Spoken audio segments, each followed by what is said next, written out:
Shabbat Shalom, call below Yahweh by Shemiel Shabbat, Hashem Kakudash, double honors to the apostles and the bishops of Great Millstone, even the elders that came before them, and tell us the truth. Shabbat Shalom, the salutations to all the brothers out there sharing the word of truth and in sincerity of the Lake Tabernacle of David. One.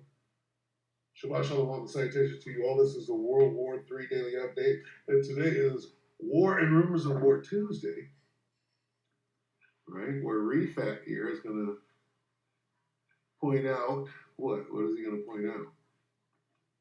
He's going to point out Matthew 24 and 6, which says,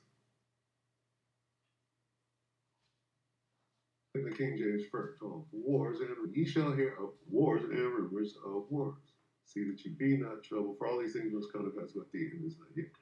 Then what we do is we go,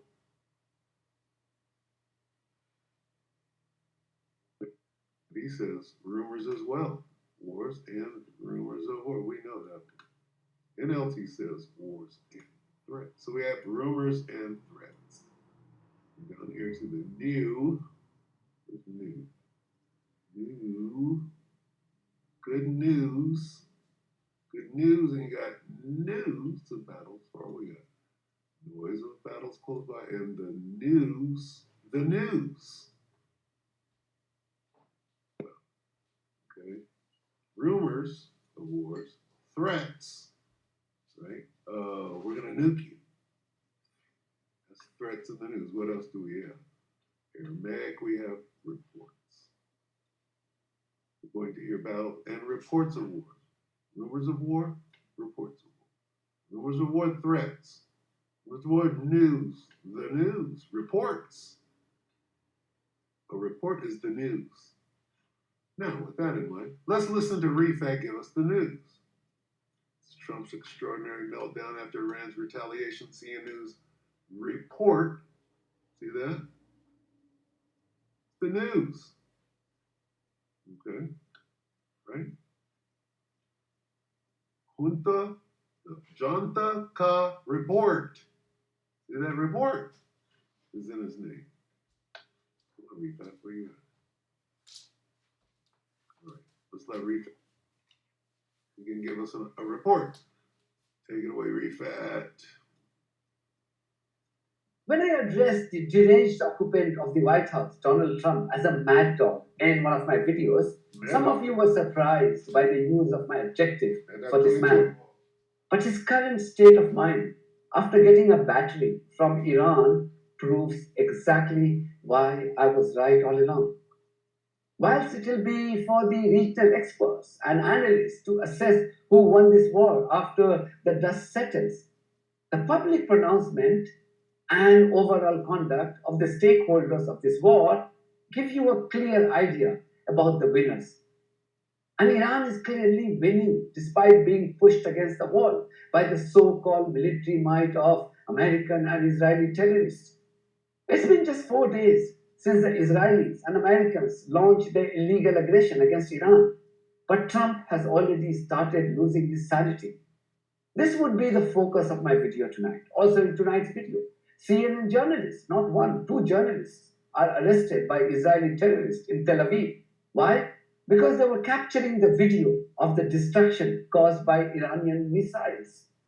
And a former UK diplomat gives a dressing down to LBC presenter Nick Ferrari for his desperate warmongering rants. So please stay tuned. What Marco Rubio said yesterday is turning out to be so bloody right.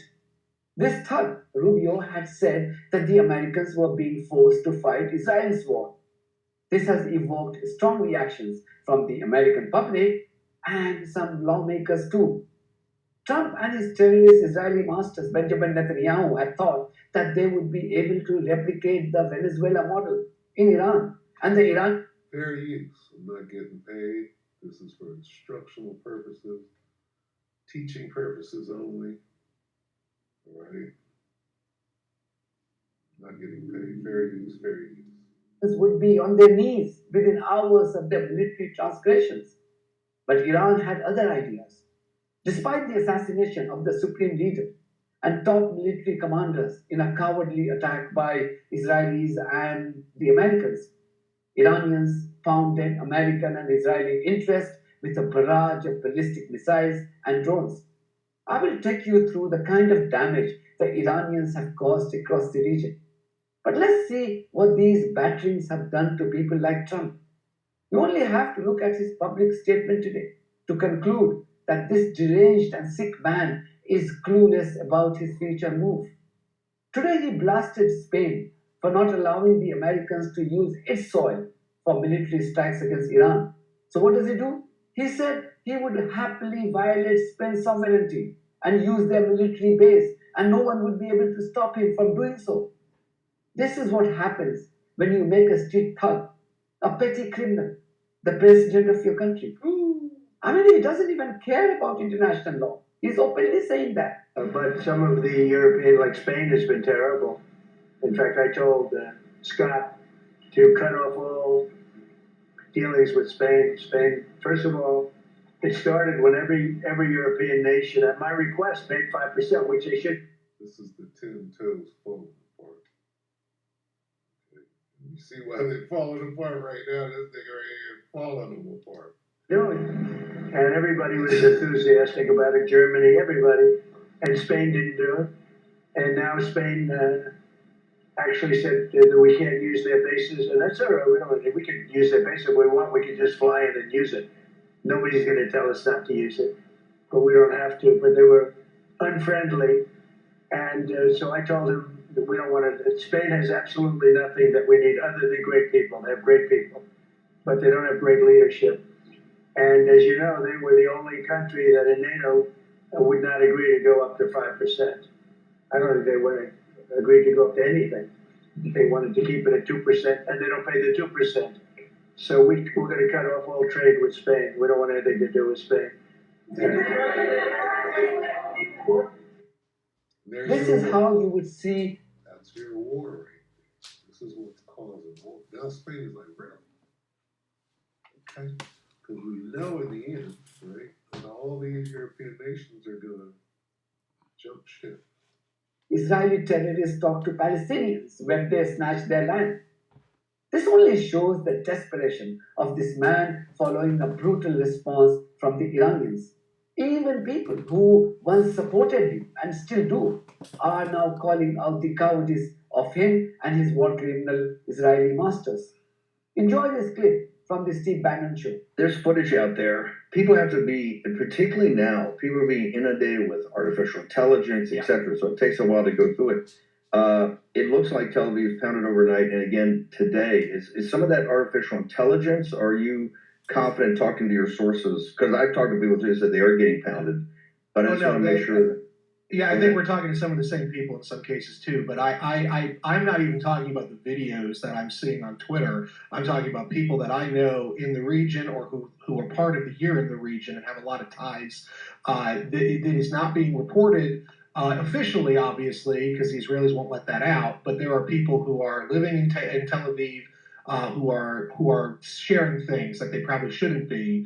About what's going on in the streets and whatnot, and it is very brutal. And I don't think Netanyahu even believed it would be this bad, but here we are. We do know too from the 12-day war. I mean, President Trump. This was one of the reasons for the big move beforehand was that Tel Aviv was hit very hard in those last couple of days before they brought the 12-day war to. Another sign of the Israeli and American desperation is the kind of targets they are hitting in Iran. Yesterday, they bombed the Gandhi hospital in Tehran before dropping bombs on two media houses, TV channels. Today, these human devils drop bombs on passenger planes. Human devils. They're showing their horns. All Edomites right now are being forced to show their horns.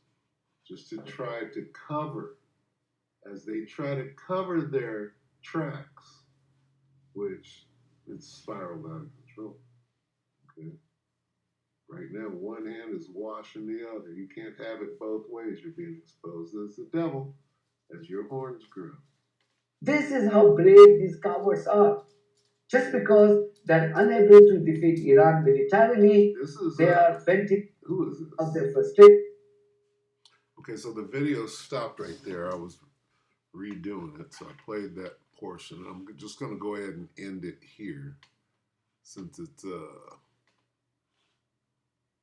know, it's not.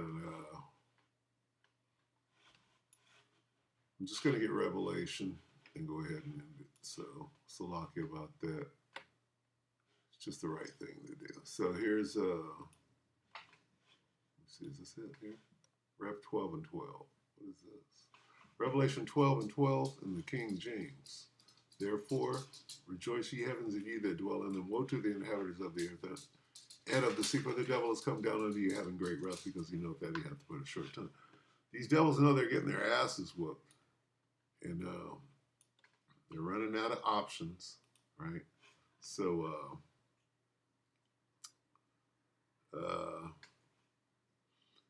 they're making mistakes. They're going to mistake their way right into a nuclear exchange. Their next move, BB is going to lob a nuke and then drag everybody into a nuclear war. All right. So with that, and that's my prediction. Speaking as a man. With that, we pray that the elect are edified. It's just a little update of what's going on. Refat is go watch the whole thing. All right. Because before that version was destroyed, I did play the whole video. It's that good. So with that, we pray that the elect are edified. Your brothers and sisters, Shabbat Shalom.